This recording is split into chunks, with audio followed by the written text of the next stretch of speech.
Minasang, ohayo gozaimasu. Hari ini kita akan masuk ke bab baru, yaitu bab ke-9. Judulnya adalah Sensei wa yasashi desu. Minasang wa o genki desu ka? Semoga semuanya baik-baik aja ya. Kita mau melanjutkan pembelajaran ini yang berhubungan dengan guru-guru. Tujuannya adalah supaya setelah kalian belajar pelajaran ini, kalian bisa menyebutkan nama-nama mata pelajaran yang diajarkan di sekolah dalam bahasa Jepang. Lalu, kalian juga bisa menyebutkan sifat atau ciri khas dari guru-guru yang mengajar pelajaran tersebut. Terlebih lagi, kalian juga diharapkan untuk bisa menyebutkan posisi duduk guru-guru di ruang guru di sekolah. Nah, kita langsung masuk aja ya ke pelajarannya. Pertama kita akan belajar kosakata. Di sini kita akan belajar nama mata pelajaran. Kita akan mengulang pembelajaran yang sudah kita pelajari di bab ke-7 ya, yaitu nama-nama mata pelajaran. Lalu juga ada sifat-sifat guru mapel, lalu posisi tempat duduk. Nah, yang pertama ada mata pelajaran Nihongo. Nihongo. Nihongo artinya apa? Iya, betul banget. Artinya adalah bahasa Jepang. Kita udah pernah belajar pelajaran tentang mata pelajaran di bab ke-7 ya kemarin. Setelah Nihongo ada Indonesia Go. Indonesia Go yaitu bahasa Indonesia. Selanjutnya ada Ego. Ego yang artinya adalah bahasa Inggris. Selanjutnya ada Rekishi. Rekishi yaitu sejarah. Jadi seandainya kalau kalian mau menyebutkan sejarah Indonesia, bahasa Jepangnya adalah Indonesia no Rekishi. Indonesia no Rekishi. Kemudian ada Geijutsu. Geijutsu artinya adalah seni budaya. Jadi pelajaran seni di sekolah ya. Kemudian ada Taiku. Taiku yang artinya adalah olahraga. Lalu ada Shukyo. Shukyo yaitu agama. Lalu ada Sugaku. Sugaku yang artinya adalah matematika. Nah, kalau pelajaran-pelajaran tadi itu selengkapnya sudah kita pelajari di bab 7 ya. Jadi, kalian boleh cek lagi, boleh buka lagi pelajaran di bab 7 ada pelajaran apa aja sih selain yang disebutkan barusan. Nah, sekarang kita akan masuk ke kosakata tentang sifat atau ciri khas dari guru-guru yang mengajar. Pertama nih, biasanya seorang guru itu adalah seorang guru yang yasashi. Yasashi. Yasashi di sini artinya adalah baik hati atau ramah. Nah, jadi biasanya guru-guru yang suka menyapa anak-anaknya. Kalau misalnya kalau ketemu di sekolah langsung say hello. Nah, itu adalah guru-guru yang yasashi. Artinya adalah baik hati. Kemudian yang selanjutnya ada kakoi. Kakoi. Kakoi ini artinya adalah tampan atau ganteng. Nah, jadi kakoi ini lebih digunakan untuk cowok ya, untuk guru yang cowok. Bisa tampan, ganteng, keren. Nah, itu bisa ya. Itu bahasa Jepangnya adalah kakoi. Selanjutnya, kalau untuk guru cewek biasanya kirei. Kirei yang artinya adalah cantik. Nah, kalau misalnya cantik, guru cewek itu kita menggunakan kata sifat kirei. Lalu selanjutnya ada guru yang omoshiroi. Omoshiroi. Omoshiroi ini artinya bisa menarik, bisa juga lucu. Jadi mungkin di kelas dia suka sambil bercanda, sambil mengajar gitu ya. Ini adalah guru yang omoshiroi.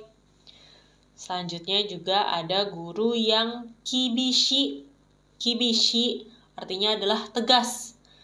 Tegas ya, bukan galak. Beda loh ya, tegas sama galak. Kibishi artinya adalah tegas. Dan yang terakhir ada yang sifatnya adalah shizuka. Shizuka. Shizuka artinya adalah pendiam atau kalem. Jadi ada kan guru-guru di sekolah yang lebih ke kalem. Jadi nggak terlalu banyak ngomong. Yang penting ngajar gitu ya. Nah, ini adalah sifat-sifat umum yang dimiliki oleh guru-guru di sekolah. Nanti kalau misalnya seandainya kalian mau cari-cari lebih dalam lagi, kalian boleh buka kamus, terus kalian boleh cari-cari kata sifat apa sih yang cocok sama guru-guru aku di sekolah gitu ya. Nah, untuk yang dasar kita akan belajar 6 kosakata ini. Ada yasashi yaitu baik hati, kakoi yaitu tampan, ganteng, keren, terus ada kire yang artinya cantik, terus ada omoshiro yang artinya menarik atau lucu, lalu ada kibishi yang artinya tegas, dan ada shizuka yang artinya adalah kalem. Oke, kita lanjut lagi ya. Selanjutnya kita akan membahas tentang posisi tempat duduk. Nah, posisi tempat duduk guru-guru di ruang guru ya. Kita ambil contoh, ada bapak guru yang di tengah yang lingkarannya berwarna hitam, namanya adalah Adam Sensei. Adam Sensei. Nah, jadi nanti kalau kalian mau menyebutkan nama guru-guru kalian dalam bahasa Jepang, ingat untuk menyebutkan namanya terlebih dahulu, baru menyebutkan gelar sensei di belakang. Nah, di sebelah Adam Sensei ada yang berlingkaran orange dan juga lingkarannya warna biru toska ya. Sebelah bahasa Jepangnya adalah tonari. Tonari. Nah, tonari artinya sebelah ya. Kalau sebelah kiri itu berarti hidari. Hidari itu kiri. Kalau kanan itu migi. Migi itu kanan. Jadi ada kiri dan ada kanan ya. Tonari artinya di sebelah. Jadi kalau tonari itu tidak spesifik sebelah kiri atau sebelah kanan, bisa dua-duanya. Lalu ada juga ushiro. Ushiro. Ushiro ini artinya adalah di belakang. Jadi di belakangnya Adam Sensei ini ada yang lingkarannya warna hijau gitu. Terus kalau depan itu bahasa Jepangnya adalah mae. Mae. Nah, jadi ada tonari yaitu di sebelah, lalu ada ushiro itu di belakang, dan ada mae itu yaitu di depan. Oke. Nah, sebenarnya bahasa Jepang untuk di sebelah, di samping itu ada beberapa. Nah, salah duanya adalah ini ya, tonari dan yoko. Kalau tonari artinya di sebelah, yoko juga sebenarnya sama, artinya di samping atau di sebelah. Cuma mereka ini berbeda dalam hal kalau tonari itu biasanya sesuatu atau yang sejenis gitu ya. Jadi tergantung nih kita lagi ngomongin apa. Karena dalam bab ini kita lagi ngomongin guru, berarti kita lagi ngomongin orang.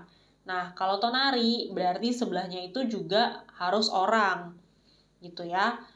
Jadi sama-sama sejenis, saat kata bendanya itu sejenis.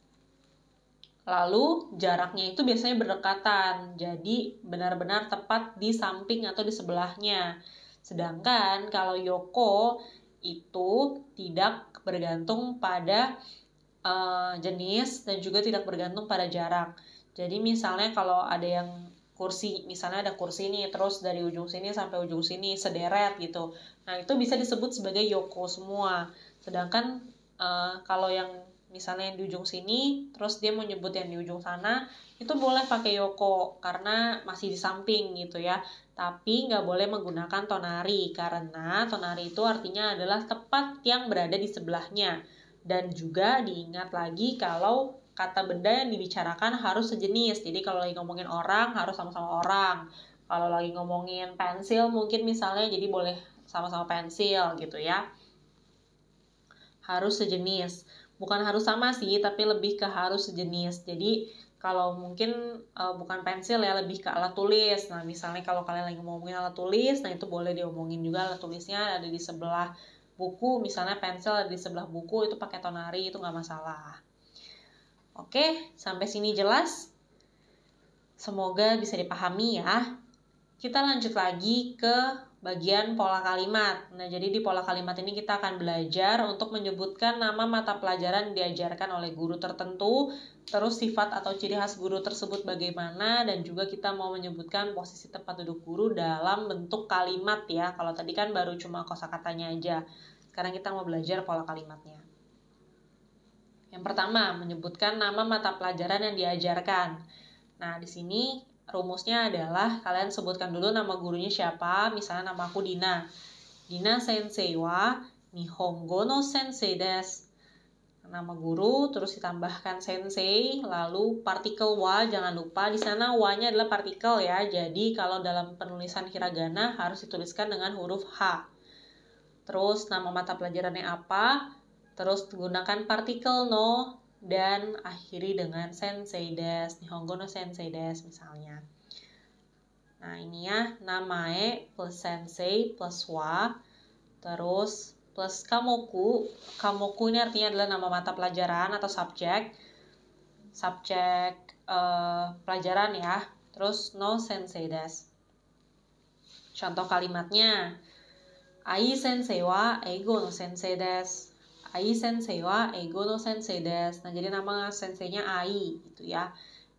Eigo no sensei desu, dia adalah guru bahasa Inggris.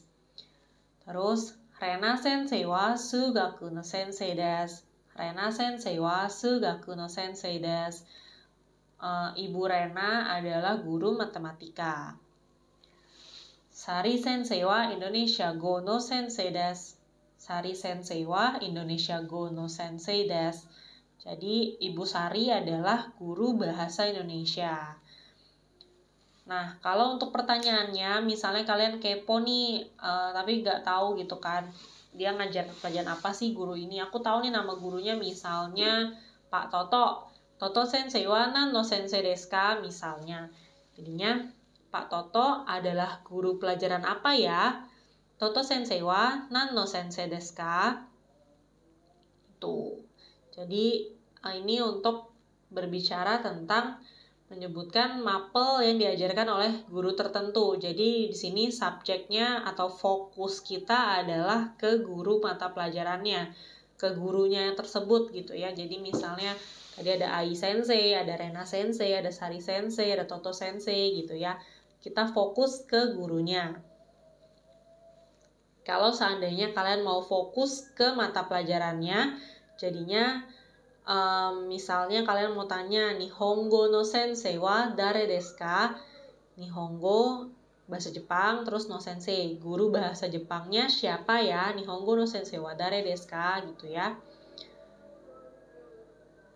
Oke, kita beralih ke yang selanjutnya, menyatakan sifat atau ciri khas guru. Oke, kita beralih ke yang selanjutnya, yaitu untuk menyatakan sifat atau ciri khas guru. Di sini kita menggunakan pola kalimat dengan rumus nama guru, wa, sifat, des. Jadi di sini masih sama, kita masih berfokus pada gurunya ya. Jadi kita sebutkan dulu nama gurunya siapa, jangan lupa pakai sensei, terus wa, habis itu kalian boleh masukkan kata sifat, lalu diakhiri dengan des. Contohnya, Reo sensei wa yasashi desu. Leo sensei wa yasashi desu. Pak Leo adalah guru yang baik hati atau ramah. Atau bisa juga Ida sensei wa kibishi desu. Ida sensei wa kibishi desu. Ibu Ida adalah guru yang tegas. Lalu kalau seandainya kalian mau tanya, kalian misalnya tahu nih gurunya tapi kalian belum pernah diajar sama guru tersebut, kalian pengen tanya guru ini kayak gimana ya, kalian boleh tanyanya dengan Donna sensei desu ka? Jadi misalnya kita sebut saja Ida sensei ya, kita pakai namanya Ida sensei. Ida sensei wa donna sensei desu ka? Ida sensei wa donna sensei desu ka? Ida sensei adalah guru yang bagaimana? Itu. Lalu untuk jawabnya bisa dengan Ida sensei wa kibishi desu, Ida sensei wa kirei desu gitu ya. Nah, untuk penerjemahannya kalian juga harus berhati-hati karena di sini hanya menggunakan sensei yang artinya kalian tidak tahu dia sebenarnya cowok atau cewek. Jadi kalian boleh kira-kira aja dari namanya karena nama yang digunakan kebanyakan adalah nama-nama orang Indonesia. Jadi kalian bisa tahu nih, misalnya kalau kayak nama Ida itu kan seringan adalah nama cewek. Jadi kalian bisa terjemahkan Ibu Ida. Atau kalau misalnya kayak yang atas ada Leo Sensei. Nah, Leo kan biasa nama cowok, jadinya kita boleh terjemahkan Pak Leo. Kalau seandainya memang kalian nanti bertemu nama-nama yang mungkin kayaknya kurang tahu nih, bingung nih mau cewek atau cowok gitu kan, kalian boleh pakai guru.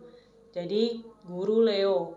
Cuma sebaiknya memang kalian menggunakan bapak atau ibu. Karena dalam budayanya Indonesia kita menyebutkannya kan bapak atau ibu kan, bukan guru. Kita nggak manggil guru kita guru gitu kan, nggak kan, tapi kita manggil pak, bu gitu ya.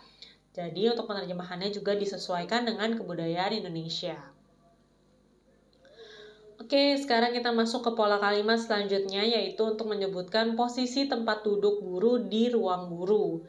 Nah, ini nanti kalian rumusnya jadinya kalian harus menggunakan patokan dari satu guru tertentu. Misalnya, kalian mau nanyain tentang A sensei nih, A sensei duduknya di mana sih? Nah, itu harus berpatokan dengan B sensei. Jadi rumusnya adalah A sensei wa B sensei no, terus kalimat kata preposisinya bisa tonari misalnya, tonari ni imas. Imas artinya ada ya. Ada untuk makhluk hidup. Tuh, contohnya Rido sensei wa doko ni imasu ka? Rido sensei ada di mana ya? Bisa dijawab Ika sensei no mae ni imasu. Ika sensei no mae ni imasu. Rido sensei berarti sedang berada di depannya Ika sensei. Rido sensei wa Ika sensei no mae ni imasu. Contoh lagi berikutnya. Rara sensei wa Nina sensei no tonari ni imasu. Rara sensei wa Nina sensei no tonari ni imasu. Nah, ini juga bisa dibaca Lala, bisa dibaca Rara ya. Jadi nanti kalau seandainya dapat soal kayak gini untuk diterjemahkan, kalian bisa terjemahkan Ibu Lala atau Ibu Rara, itu oke. Karena nama orang Indonesia ada dua-duanya ya. Ada Rara, ada Lala. Kalian boleh terjemahkan dua-duanya. Rara sensei wa Nina sensei no tonari ni imasu. Nah, kalian tahu gak sih denah ruang guru di sekolah Sang Timur kita ini? Mungkin ada beberapa dari kalian yang belum pernah masuk ke sekolah atau mungkin ya udah masuk ke sekolah kemarin PTMT tapi cuman sekilas aja ngelihat di ruang gurunya, soalnya emang nggak boleh kemana-mana kan, cuma boleh stay di kelas aja, istirahat pun disarankan di kelas aja gitu ya. Nah, ini aku kasih tahu nih, ada denah tempat duduk ruang guru di Sang Timur. Ini sih yang sepengetahuan aku ya, aku juga nggak tahu apakah sudah berubah lagi atau belum, tapi terakhir aku datang ke sekolah, susunan kursinya seperti ini. Jadi di depan itu ada pintu itu bahasa Jepangnya adalah doa. Nah, doa itu artinya pintu, nah itu jadi di depan pintu ada mejanya Pak Toto sama ada Lause Maria. Terus di belakangnya itu ada Lause Vita, ada aku, dan ada Sensei Irfan.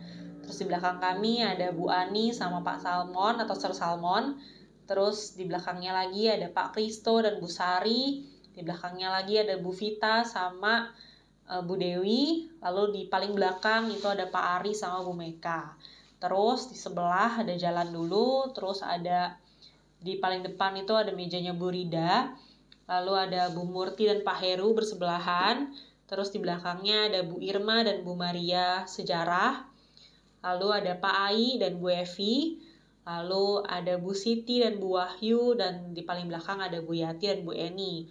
Lalu kalau untuk yang paling ujung kanan itu ada Miss Afril paling depan. Terus di belakangnya ada Bu Agnes. Di belakangnya lagi ada Pak Wardaya. Di belakangnya lagi ada Pak Leo. Lalu ada Pak Hari dan Pak Kris di paling belakang di pojokan. Nah, jadi kalau misalnya nanti kalian mau cari gurunya, kalian bisa lihat nih, Pak Kris itu duduknya di ujung situ, berarti kalau misalnya aku mau cari Pak Kris, lihat aja ada nggak di situ. Kalau nggak ada ya berarti mungkin lagi di tempat lain, lagi nggak di ruang guru gitu ya. Oke, nah kita akan masuk ke contoh percakapan, contoh penggunaan dari pola kalimat yang udah kita pelajarin. Yang pertama nih, jadi ada dua orang, ada cowok dan ada cewek. Ano sensei wa kirei desu ne. Nan no sensei desu ka? Ano sensei wa kirei desu ne. Nan no sensei desu ka? Ano artinya adalah kata tunjuk ya, itu. Guru itu cantik ya. Itu guru apa? Nan no sensei desu ka? Lalu dijawab, sore wa Rika sensei desu. Shukyou no sensei desu. Oh, itu adalah Ibu Rika. Dia adalah guru agama. Sore wa Rika sensei desu. Shukyou no sensei desu. Rika sensei wa donna sensei desu ka? Ibu Rika itu guru yang bagaimana sih? Terus dijawab, Rika sensei wa yasashi desu yo. Rika sensei itu adalah guru yang baik loh. Ibu Rika itu adalah guru yang baik loh. Tuh. So desu ka. Nah, selanjutnya juga ada contoh percakapan yang kedua. Rika sensei wa nan no sensei desu ka? Terus dijawab, Shukyo no sensei desu. Doko ni imasu ka? Duduknya di mana ya gitu. Dia ada di mana ya? Asoko desu, di situ. Nina sensei no tonari ni imasu. Dia ada di sebelah Nina sensei atau Ibu Nina. So desu ka? Arigatou gozaimasu. Gitu. Oke, jadi untuk kelas hari ini sih gitu aja untuk pelajarannya. Semoga kalian bisa memahami pelajaran yang sudah kita pelajari pada hari ini. Nanti kalau seandainya ada yang mau ditanyakan, boleh banget lewat WhatsApp atau Line, itu boleh ke japri aku, terserah kalian. Mau lewat Instagram juga nggak apa-apa, nanti kalau misalnya aku baca, pasti aku balas. Oke. Sekarang aku mau umumin untuk penilaian tengah semester nih. Jadi, untuk penilaian tengah semester itu akan diadakan sebentar lagi, kayaknya minggu depan ya, kita akan mengadakan penilaian tengah semester. Itu ada materi bab 6 sampai bab 9. Jadi materi untuk kalian pelajari itu dari bab 6 sampai bab 9. Pelajari setiap kosakatanya, terus pola kalimatnya, contoh percakapannya, terus latihan-latihannya. Nah, itu kalian pelajari semuanya. Nanti soalnya itu akan diupload melalui Google Classroom, dan bentuk soalnya ini uraian. Jadi nanti kalian siapin kertas ya, siapin kertas folio atau HVS boleh. Terus siapin pulpen, siapin correction tape atau tip X gitu ya. Nanti kalian buat kerjain soal. Soalnya ini nanti waktunya 60 menit untuk kalian kerjakan. Jadi kalian harus mengerjakan dengan sebaik mungkin dalam waktu 60 menit itu. Terus disarankan banget kalian submit sebelum waktu berakhir. Jadi ya 5 menit itu mungkin kalian udah submit. Jadi karena kalian butuh foto juga, perhatikan baik-baik waktunya, jangan sampai kalian telat untuk submit. Oke, sekian itu aja untuk kelas kita hari ini. Kalau ada yang mau ditanyakan, bisa langsung lewat Line atau WhatsApp ya. Ja, koko made owarimashita. Mata raishu.